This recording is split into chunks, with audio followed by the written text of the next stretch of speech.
It's time now for the international paper review. Elena's with us here on set. You're going to start off with Troy Davis. Obviously, a little bit late for a lot of the international papers, but you've been digging around online, haven't you?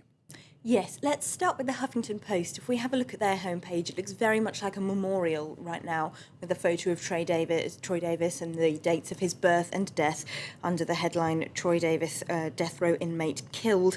Now, this has prompted a real explosion of outrage and anger all around the internet, both globally and in the US, where a majority of people support the death penalty, but even supporters are upset about this because, of course, there are just so many questions over this one particular case. As we heard in that package, the witnesses who went back on their testimony, the other person who did admit to committing the killing, who police never interviewed, even people like an FBI former chief say that this looks like a wrongful conviction and he shouldn't have been killed. So the Huffington Post have done a collection of tweets that were posted in the immediate run-up to his death and then in the aftermath. So let's have a look at some of them.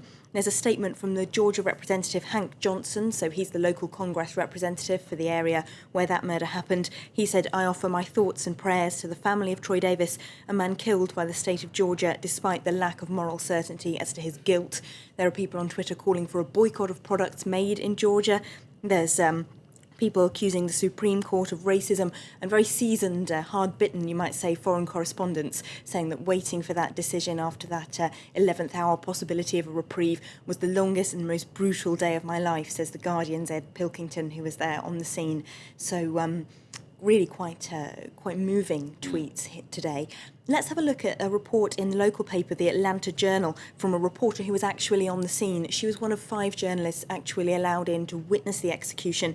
Now, she's witnessed 12 executions, but says here she's never felt so uncomfortably complicit in the process, nor so moved by the dying man's dignity. Yeah, fascinating to look at what's appeared online already after that. Now, Palestinian statehood is, of course, the story which has been dominating the week, really. Harriet, they're not very happy with Obama.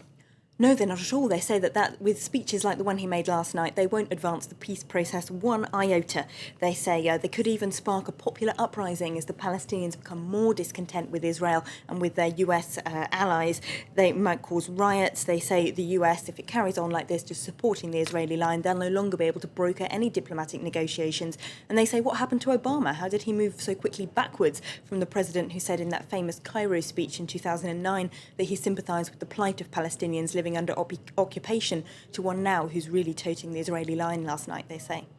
Talking of the US foreign policy, the Washington Post has got an exclusive. Yes, very quickly. This comes from WikiLeaks cables. It says that the US is assembling a network of secret drone bases in the Middle East and Africa in order to enable them to attack al-Qaeda militants with those automated drones who are in Yemen and Somalia. So that shows really how worried the US is about Islamic militantism in Yemen and Somalia. And another talking of WikiLeaks this time, because Assange, and a story on the front page of The Independent in the UK. Yes, that drone story came from WikiLeaks cables, and Assange himself is now on the Independent front page. Why? Because the Independent has got hold of his autobiography, and they're going to serialise it, but he doesn't want it published. He came to a deal last year with the publishers Canongate to write an autobiography, and now he's reneged on it, saying that he had written in the original manuscripts too many personal details that he doesn't now want published. But Canongate say they're going to publish it anyway. They've already printed thousands of copies in a print run. They say they gave Assange a £500,000 advance that he's not paid them back. The paper says he can't because he used it to pay legal bills. So they're going to publish it anyway, despite his attempting to stop it. So he's obviously not so keen on freedom of information when it refers to his personal life, they say.